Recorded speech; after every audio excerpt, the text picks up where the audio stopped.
I probably have this procedure tucked away in one of my videos, but this is just a quick reference. This is the timing case. This is the old sealant that's on it. I used to take these 3M type pads, these whiz wheels, some people call them, and I used to do it like that, but these things are a little bit expensive, and it's really not all that necessary to get a clean, super nice surface. What I've been doing lately, and this is the tool that you would use for one of those discs. You just spin it off and spin a new whiz wheel on. But what I've been doing lately is I'm just using a cutoff wheel with my angle grinder. And I actually believe that it puts a better, more coarse surface on this pan that the sealant can stick to better. So just check me out. Let's see, let's get it right here. Try to get you a good view.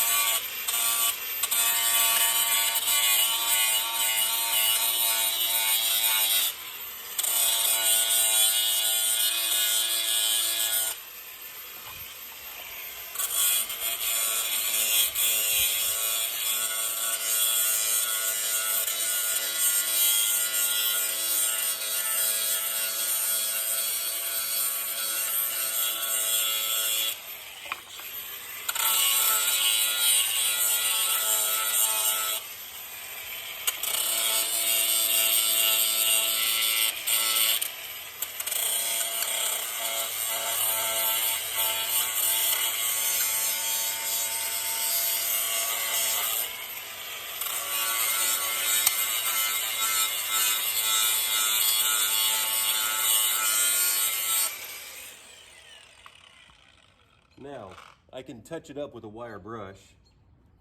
I'm really not all that concerned with making it perfect. What if there's a little tiny bit of old sealant in here? It's not gonna matter. It's gonna go, I don't need to pick out this little groove all the way across. It really doesn't matter. So here's my wire brush, and then I'm just gonna do like this.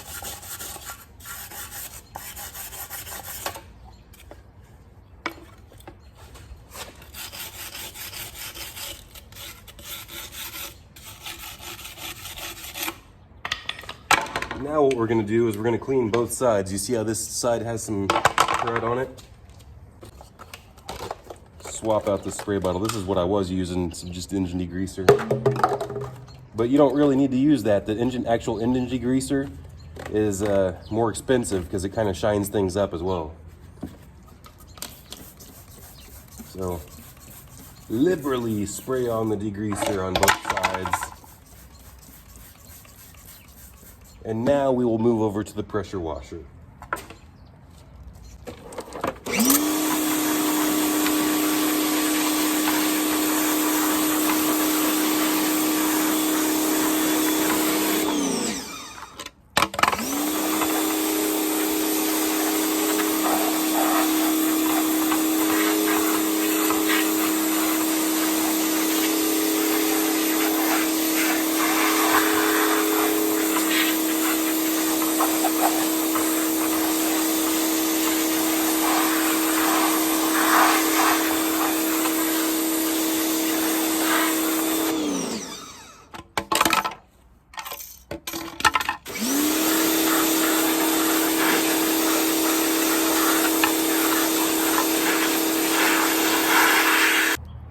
I've got compressed air, and you can spray compressed air.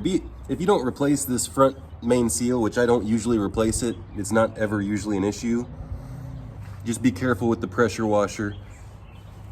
But you could, like I say, or the compressed air, you could just spray compressed air to get the excess water off. I prefer just to spray a little bit of brake clean. And then I'll take one of my shop towels.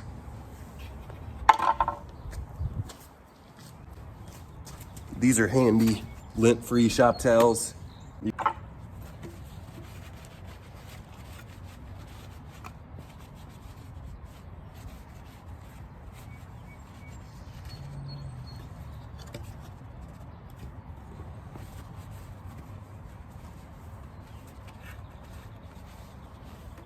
So you're gonna get some oily residue. So what I like to do is, I even like to take my towel and go in here carefully and just clean up this seal.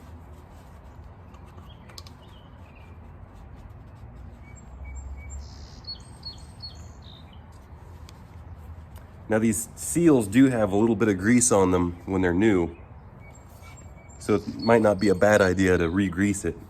And then I spray a little bit on my towel in a clean spot, and then just go over the normal surface. See that? Then, it's my opinion that when you take off the sealant like this with a grinder, it leaves a more abrasive surface that the silicone can really attach itself to much better. So, just a little bit of grease here. You get my finger clean. A little bit slimy. You don't need much. Don't mess up your fresh surface that you just cleaned, but just spread the grease around the seal like that. Now,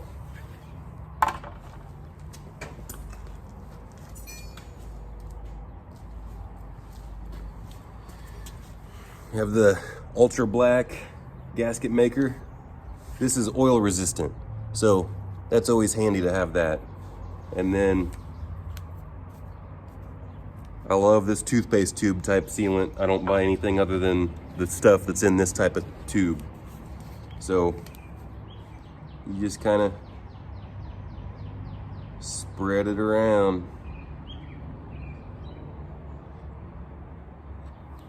Like that.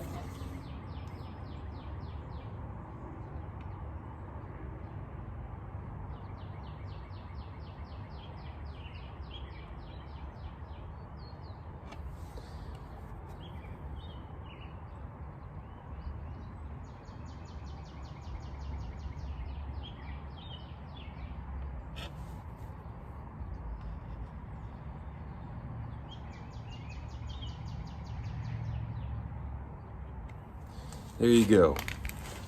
Now, for good measure, I like to clean off my finger one more time and just evenly distribute it. And this, I mean, it's not really a skill, but it takes a little bit of time to just get used to. My goal is to kind of keep a small ridge right in the center. So that's how I go about doing it.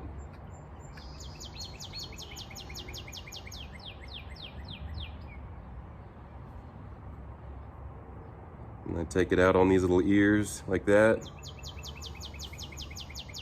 Just try to get it as even as possible.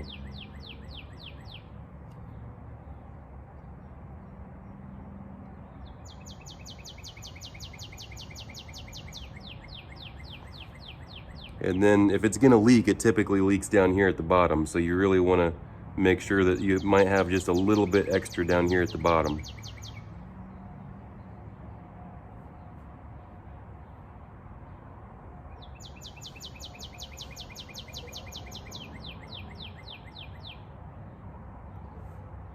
There we are. Now, you really want to make sure that this is on a time scale. You know, sometimes certain sealants start to tack up within about 15 minutes, maybe even 10 minutes. So you don't want to put it on there and wait. So let's move over to the engine and just plop it on. But we're going to do one more final cleaning on the engine. So I've cleaned this surface like 5 times. First I start with a razor blade and I scrape all the sealant off with a razor blade. I do not use a grinder or anything, whiz wheel, nothing, because you don't want small little tiny particles floating around inside your engine. You want to keep it as clean as possible. That's why you scrape this off with a razor blade. Then we'll take our brake cleaner, carb cleaner, or whatever, and we'll go over it one last time. I like to start on the most crucial part right here, down here at the bottom. And then we'll get another clean spot on the towel. and we'll work our way around.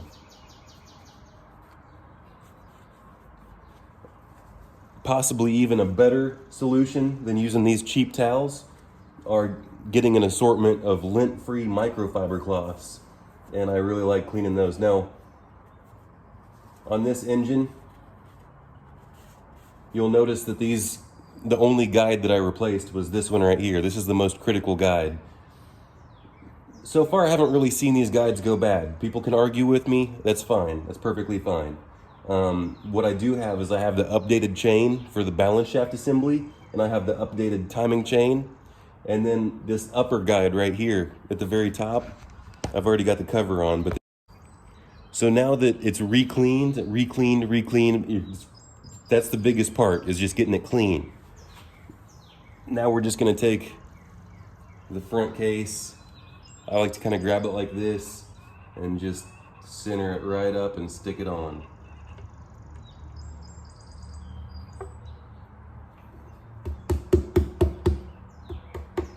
All right.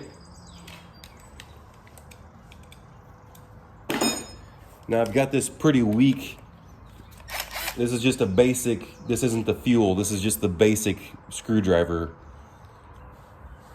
So one tip is these old screws, if you're using these old screws, you want to make sure to take the silicone off the tips of them, because if you plow extra silicone in these bolt holes, it can blow the ends right out. That's not necessarily going to cause any problems. It's not going to cause a vacuum leak or whatever, but if it happens while I'm doing this, I'll show you. So I like to start with kind of like in the middle here, and maybe not even all the way tight, but just kind of zip it in. See, now I'll go back to this one. See, your dowel pins are on the side here.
There you have it. That is installing your front timing case.